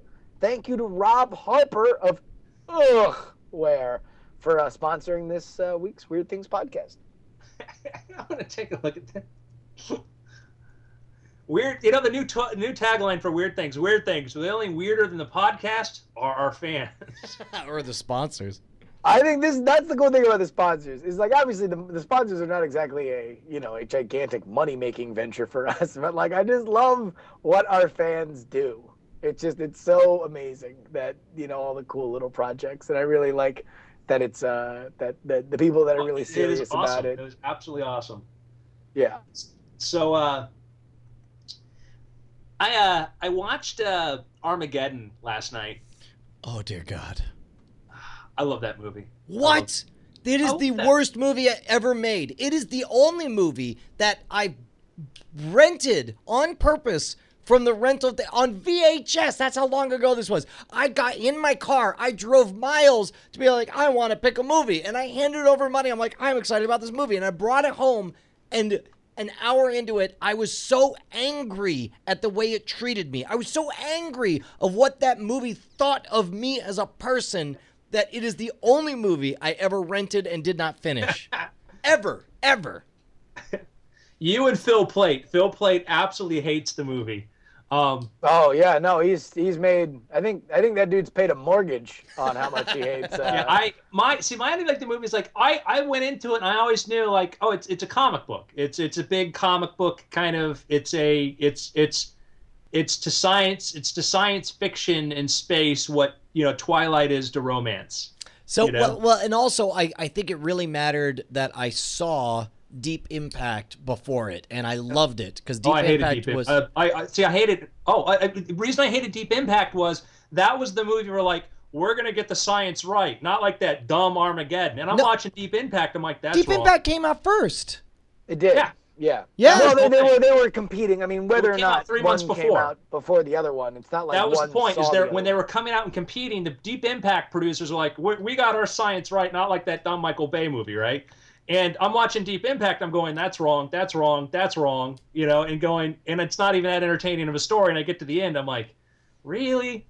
Armageddon? I'm like, it was like, to me, it was just like a Transformers cartoon. I'm gonna split the difference with the two of you because I also, like Brian, thought Armageddon was terrible, but I also, like Andrew, thought Deep Impact was terrible. I thought Deep Impact was good. I like Deep Impact. Now, granted, I didn't go into Deep Impact with someone whispering in my ears that it was going to be scientifically accurate. I just went into it and liked it, and based on liking it, I was like, well, let me check out Armageddon. And Armageddon was just a horrific, scatological slap in the face. I mean, I will say there is, though, with Armageddon, you kind of, like, I think Armageddon knows what it is more than... I guess that was my thing with Armageddon, is I go in there and I go, these producers don't have any pretense. They're making a big, over-the-top comic book movie. They're not trying to be this, I'm writing a Huffington Post editorial kind of thing. But they do it's almost worse because of that. Because like if you're gonna do that, then spare me an offensive moment where you say inducing gravity by spinning Mir horizontally, and all of a sudden everyone stands vertically. Dude, they did it. They had their own stupid gravity moment in Deep Impact. Go back and watch. But no, I'm sure they did, but it wasn't as offensive to the general science knowledge of people watching. But Brian, I guess the point is like I intellectually was not. I didn't feel like they were treating me poorly or anything like that. I go, I'm watching. It's like Marvel Comics. I don't read Marvel Comics and go, Okay, no. Okay, but like, okay. The opening scene of the movie is an angry what's his name? Bruce Wait, why can I think of his name? Opening scene is Bruce Charlton Willis. Heston talking about how it happened before. It'll happen again. No, the opening scene is Bruce Willis chasing around with a shotgun, some dude banging his daughter. He gets picked up by a helicopter, goes off, and has a 1-hour conversation saying, you got to get a team together. Then he goes, and the guy banging his daughter that he was chasing with a shotgun an hour ago is now working at an oil well in Odessa saying, running my own business, things are okay. It's been 1 goddamn hour! No, it was 17 hours. It was 17 hours from when he left the oil rig to when he got to NASA, and then he said they ran through all the scenarios they had to do. There was actually a timeline there. Right, and they show him off running his own business in Odessa. Well, that is, they all went back to what the idea is. When he left the oil rig, they said, everybody's going to disperse now. And so, my point is, the writers knew and at actually, that point one silly. of the first scenes in that movie is a smaller meteorite hitting a Godzilla doll because they were competing with Godzilla either that year or the next year, and it was Michael Bay's middle finger to that movie. Oh, my God. All I'll say is this, I brought it up to get to a point, and I will say that if you go to the audience point of view, it is between that and Deep Impact, Armageddon is the far more beloved movie. It certainly is more remembered than Deep Impact. Remember in the movie, if I can get you to remember, yeah, where they go there, and again, I love they open up the hangar doors, and it turns out the Air Force has 2 of their own secret space shuttles. Sure, why wouldn't they? Well, as it turns out, though, we do now know the Air Force does have a secret space shuttle. That was point. And I love the fact that they're titanium skinned, and titanium would melt like this in re-entry, which again, I see that and I'm like, that's kind of fun. They're saying titanium because to the average audience, that's how you say titanium. Awesome. Something strong, yeah. It's wrapped in anyhow. So, they open up Air Force secret space shuttles. Well, one, we now know they do have a secret unmanned space shuttle, but even gets better. You see what happened today with the Pentagon's giving NASA? Yes. I was hoping this is where this is headed. What happened? Oh, you didn't see this, Justin? This is amazing. I've been out of the loop today. So Pentagon says to NASA today, says, hey, nerds, you guys like space, right? You like that Hubble thing? I don't know. Well, we like space. You like looking at stars and stuff like that. Yeah. You like astronomy. Yeah. Do you guys like your telescopes? Yeah. We got our Hubble. Oh, that's cute. How big is your mirror? Oh, 8 foot across. Okay. What kind of movable focusing element do you have? Oh, we don't have one. Oh. We've got 2 telescopes that are probably better than your Hubble, just sitting in a warehouse collecting dust. We don't start need hanging them out. anymore. It's right better next. stuff. It's Do you right want next. these telescopes? Because otherwise, we were just gonna put them on eBay or something. They're over here. They're right next to my cousin's Voltron and their old Dark Tower board game. There are 2 titanium space shuttles that we realized too late. You shouldn't make them out of titanium, but that's not here or there. Yeah. And when I Damn said you, Michael Voltron, Bay is I our didn't science mean, advisor. I didn't mean a doll. We actually have a Voltron that we got made back in '87. Literally Voltron. So the Pentagon has offered to give NASA 2 space telescopes that have the biggest, the most important component of the Hubble really is that mirror, to get that perfect of a mirror to reflect that light the way it does. Apparently the Pentagon has 2 of them, and it has an even better focusing element. Doesn't have the cameras or some of the other electronics, but that's okay. Now child's play. Here's the thing: a mirror like that, and I don't want to get political, but I'm gonna dance on this line a little bit. A mirror like that is not built for focusing here on planet Earth, right? No, it is. That could be because remember it has the. No, but Yes. Hubble can't focus here on Earth. Hubble can't even focus on the moon. That's one of the things. Hubble does not have a movable focus element like these telescopes have. I see. Okay, but regardless, the point. Okay, but the only reason it has that is ostensibly because they want to be able to watch other effing planets, right? So here's the thing. No. This was very likely the Pentagon telescopes were watching Earth. Okay, why would you have a movable element that would allow you to focus on distant star systems if it's going to be used here on Earth? No. The reason you have, again, I'm not a telescope expert. When you want to look at Earth, and you want to actually look at follicles on somebody in the Justin Middle East Robert head, Young's head. Yes, a really big mirror is very, very good. The movable focus element allows you to adjust it and to look at near-Earth objects with much better resolution. So you think this thing was intended to be able to read over the shoulder of diplomats reading their printed material? Absolutely. Okay. All right, well, that makes me feel better because I'm thinking, like, why is the Well, military? what did you think it was? Like, Well, I like that you started with, I don't want to be political, but somebody's communicating with aliens. No, that's well. First of all, why would you use a telescope to communicate with aliens? That's idiotic. The point is, Well, like, if you were doing line of sight laser, it wouldn't be idiotic, Brian. And some people think that's the only way we'd communicate with them. So there. if your charter is to defend the United States, it doesn't occur to me that you should spend that money on a superior ability to measure other planets than NASA has. That's what surprises me. Yeah, and again, it's the reason it was for terrestrial. So, and that's why it actually was a better telescope, maybe better than the Hubble, is because Hubble didn't have that focusing thing that let you look at, let's say, things in our own solar system. Does this mean we could finally get like high resolution images of all of the Apollo missions and put that rumor to bed? Maybe. That'd be awesome.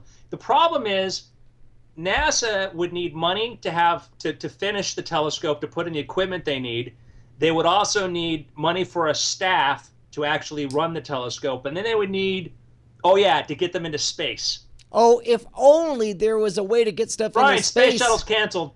Space Shuttle's canceled. Yeah, but what if there was like We're going to have the SLS system probably, You know what? I hope Penny And will The have space when she's future is 80. here in 15 years with the SLS system. Guys, call me a dreamer, but if only there was some magical way to get stuff into space at a fraction of the cost of what we were paying for the space shuttle, like as little as 5% of the cost of a mission just 10 years ago. But I suppose it'll just be a fanciful dream.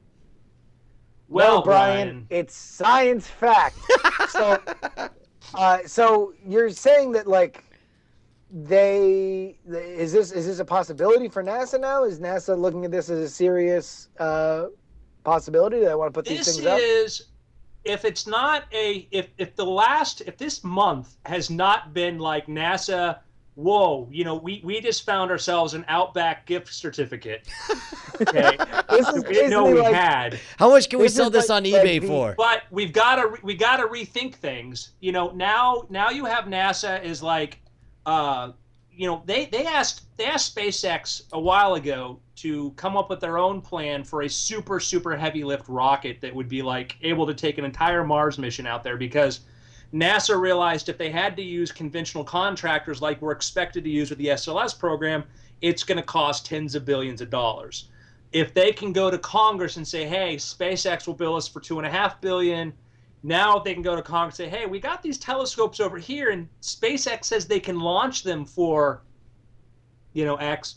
It could mean a lot. But the problem is so much of that business is dealing with existing government contractors and keeping them happy, and that just rat nest of government crony capitalism. Boy, isn't that the part that I think the three of us, and I think we'll be the first to admit that we are slightly skewed on this. We are all highly optimistic about the privatization of space travel. We are all enchanted with the possibility that any Joe who's able to pull up the dough can fly to space, Well, yeah, I mean, like I'm in the tank. I think I would speak for the both of you that like I think we're all in the tank with getting to space early and often. Yes. And that the way to do that is to, make For whatever it cheaper reason it and is. safer and more efficient. Yeah, you look, know, and I'm not in that's- the business of telling you whether or not it's appropriate to go to space. Like, think about this. Let's say you're a billionaire and you want to go to space just to have sex. That is your stated reason. You're like, I want to go. I want to bring my lady. It's going to be our 30th anniversary, and we're going to have space sex, and it's going to be awesome.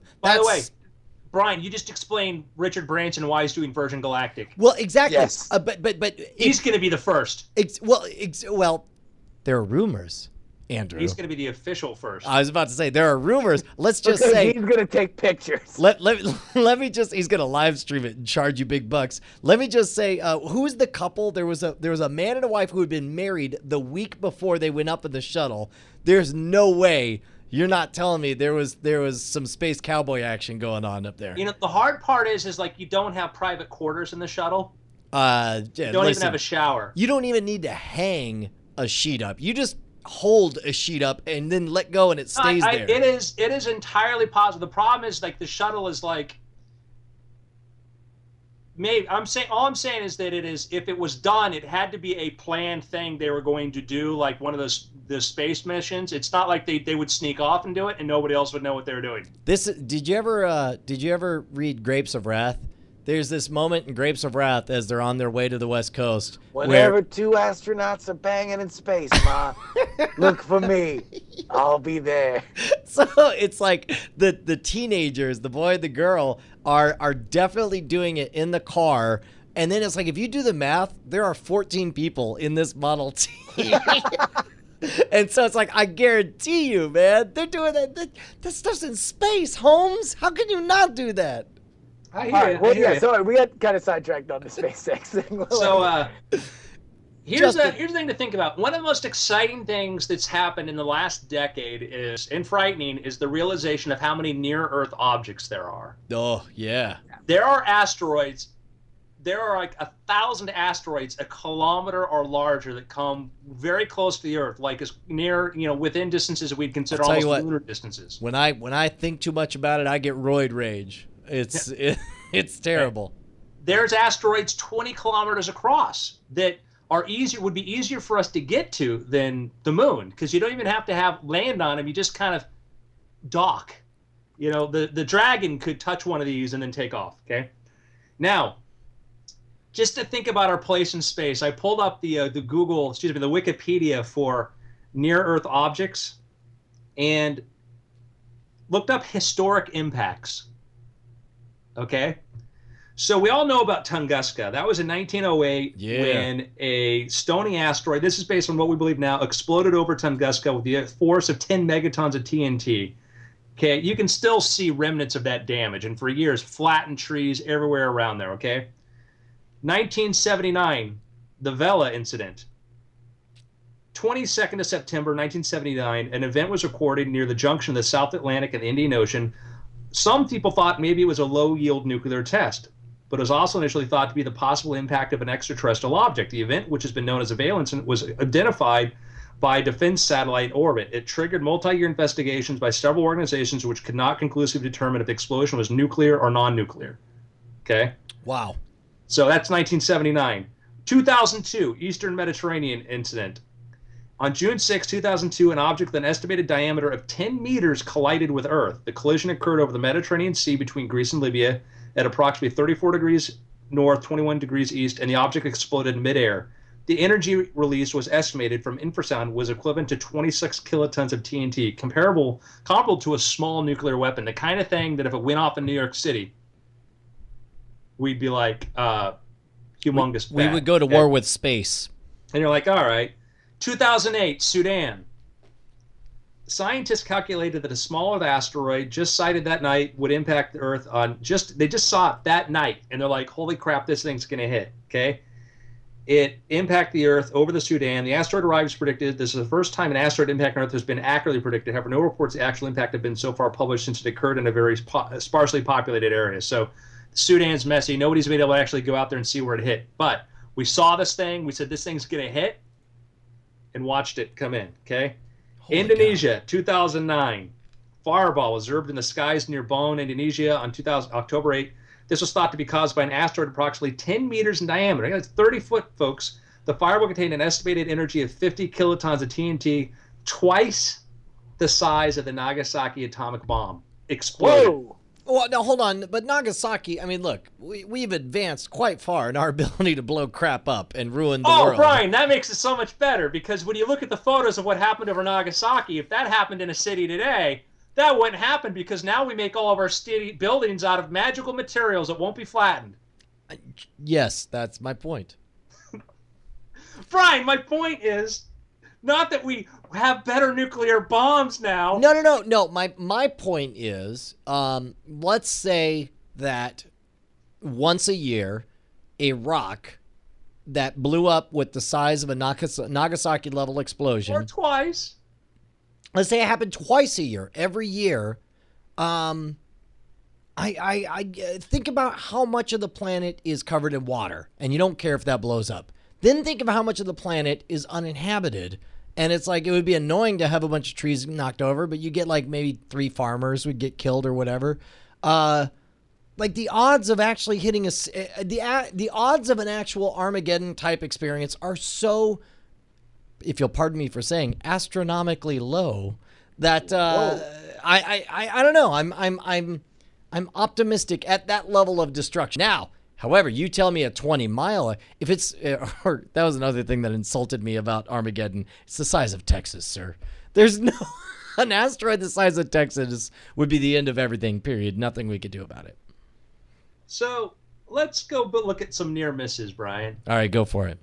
So in 1972, we had the Great Daylight Fireball was witnessed by many people in the Rocky Mountain. It was Earth-grazing meteor passed within about 34 miles of our surface. Wait, when was this one again? 1972. Dude.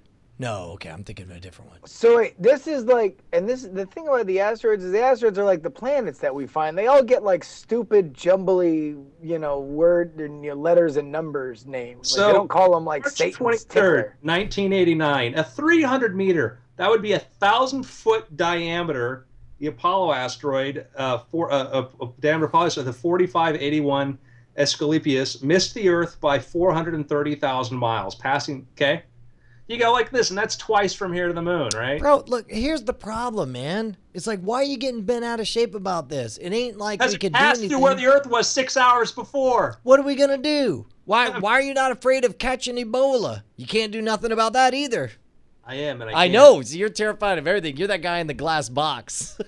Well, no, I mean, like, no, let me just, like, okay, if that had impacted, if we had been 6 hours slower in our orbit, it would have been the largest explosion in recorded history, 12 times more powerful than like the big hole, the most powerful nuclear bomb ever made. Okay, it attracted widespread attention as it came so close. So, all right. So here's the thing, and I find this interesting, and I got to decide how far I want to take this. There are other issues that you and I are of the same mind of that we don't understand the benefit to inducing hysteria over. It's not like we can do anything about these issues for the next 50 to 100 years. And maybe cooler heads would say that, hey, there's nothing we can do about it for a while, whatever this politically charged issue may be. Maybe we should just focus on getting smarter and learning more about the problem so that when we're in a position to do something about it, we can. I'm going to say that asteroids may be in a similar category to this other mysterious, highly politically charged issue. If you step past my dramatic reading of Wikipedia, which was delightful, by the way, I worry about these things not one bit. I think that it's an eventuality. We will get hit by a big one will come towards us. Sure. Will come towards us. And the thing that we realized, you understand how much what we knew, Thomas Jefferson, as brilliant as he was, did not believe in meteors. Okay. Wow. Because back in that day, he's sooner there was an account of meteorites, and he's like, I would sooner believe that, these gentlemen have created an exaggerated account than rocks are falling from the sky. And then a little while later, we're like, there are these things maybe do happen. And then people started looking at maps, and then you had, people started looking at extinction events, and they started, every 60 million years, 100 million years, something happens, and then we realized, holy crap, there are big objects out there. And then in the last decade, discovering so many of these near-Earth asteroids, it's changed my view of, one, space. Space is not just this. It's no longer, well, there's Earth, there's Moon, and then there's Mars, and then there's the asteroid belt, which doesn't look like it does in Empire Strikes Back, and there's Jupiter. It's like, it's filled with stuff. What's the likelihood that something, world ending or super damaging is going to hit us, in 100 years? Unlikely. Very, very unlikely. Absolutely unlikely. I believe, as you do, that we'll probably develop technology before then to handle these things. All the more reason to develop said technology. Oh, no. And keep in mind, I'm not saying that we don't get smart. No, Brian, you just said give up on space. I said give up on space. Actually, I told you specifically, give up on life. Yeah, why don't you go join the Peace Corps with Spiro and the Fudge? I mean, isn't there a benefit to kind of like knowing this stuff is I mean, like, no one's saying that we start panicking and curl up in the fetal position and Panic! Curl up in the fetal Wait, position. I'm sorry, now! Justin. How can you listen to Andrew's reading and then say nobody's saying we should panic when literally the thesis, the abstract at the beginning of his paper said, "My thesis is that we should all panic immediately." No, I mean, it's like, there's a lot of horrifying things that happen. I mean, like, you know, it's like, Not it like doesn't mean people we should are know that doing they don't zombie happen, attacks that and it's eating not our out there. faces in Miami. Yeah. All right, look, here's all I'm saying is when you can do something, do something. When you can't do anything, there's zero money in freaking out about it. Yes, make prudent strides towards doing something about it, but if there's literally nothing you can do at this moment, then, bro, chill out. My But, like, my if there's point, any my place overarching we're gonna point is hyperventilate, this. it should be on the Weird Things podcast. if when Planetary Resources, this company with some of the people from Google, Peter Diamandis and others, announced that they want to exploit and they want to mine asteroids, and to do that, they're going to be putting up hundreds of telescopes to look at these objects, I think everybody should be cheering them on. Absolutely. When Because SpaceX, private company, accelerates our technology, like right now, if we had a small object we thought a nuclear weapon could deter, there is one rocket. Actually, orbital scientists may get its rocket there, but there's one rocket on the pad that's been tested that we know. Right. Well, I'll tell you what. Oh man, I don't know. It's which do you think is the better motivator? Fear of, and maybe this is the thing. Is this is why I'm sort of chill about asteroids and stuff, because all things being equal, you got a robust economy, you got people doing about their daily lives. Screaming, let's say the odds were as high as 1 in 100, screaming at the top of your lungs every night. It's the nightly, oh shoot, we're about to get killed by asteroids report. That all it does is try to reinforce in people that we are going to die and it will be at the hands of an asteroid that has a 1 in 100 chance of coming by year after year.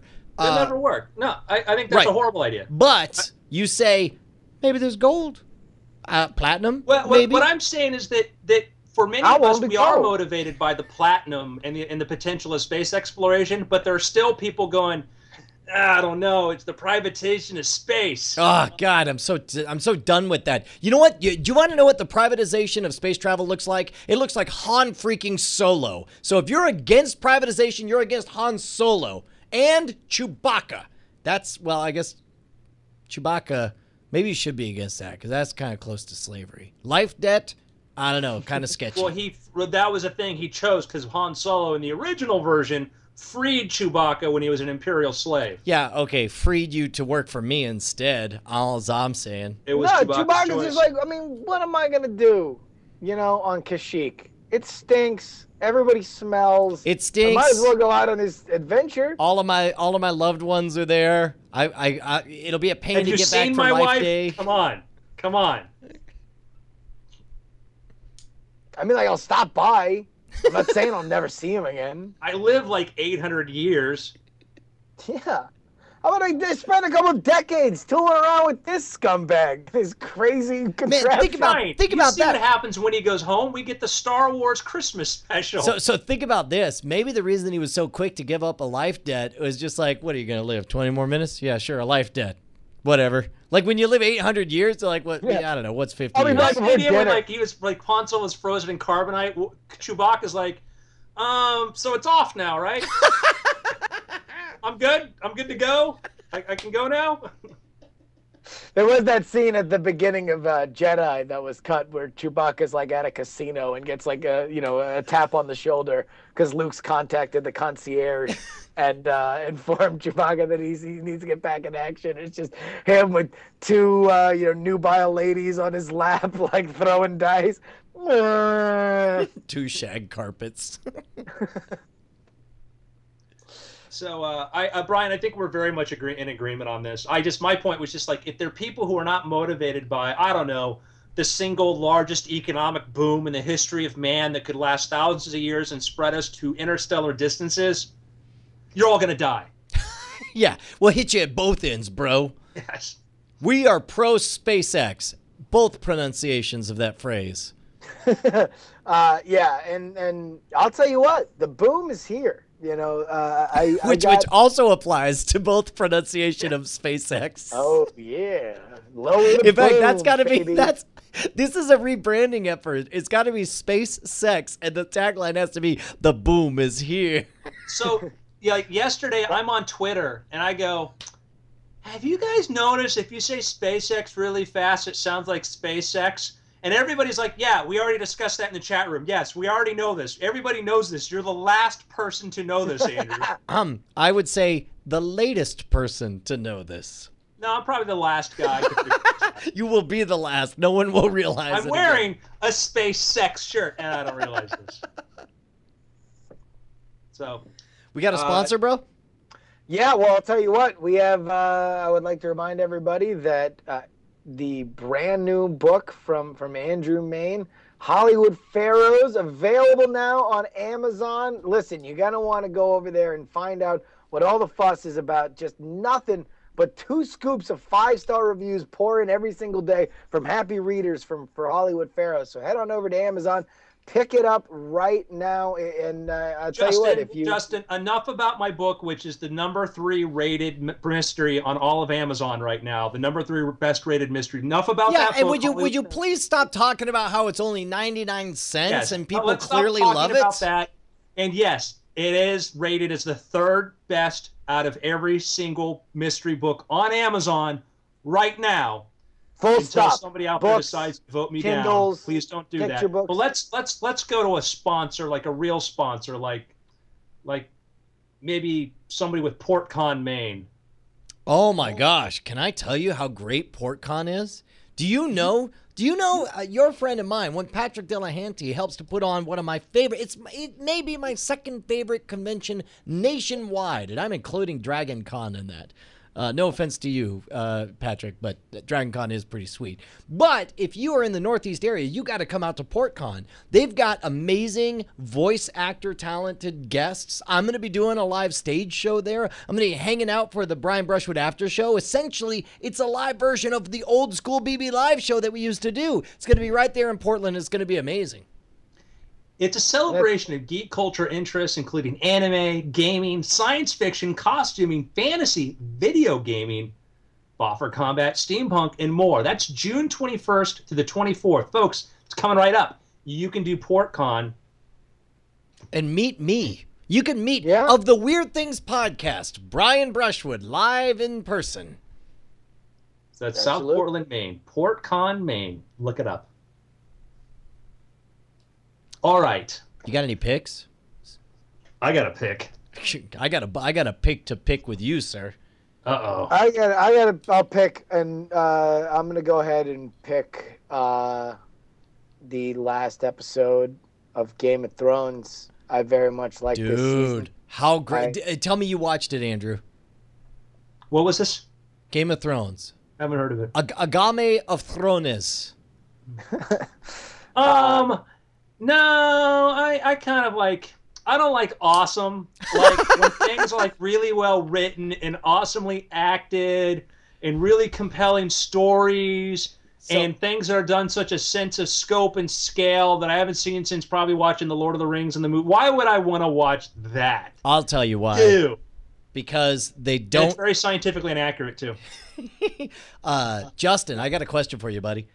Go. As somebody who started off watching the series and then read all of the books and is now watching the rest of the series, you and I had discussed how in the middle of season 2, I'm not going to say unhappy, because I was not unhappy. I was just nervous about how it started to diverge from the book, but then it snapped back and got right in line with the book. The finale had some elements that were very different from the book, some visual punchy moments that absolutely did not happen in the book, and I completely loved them. What did you think?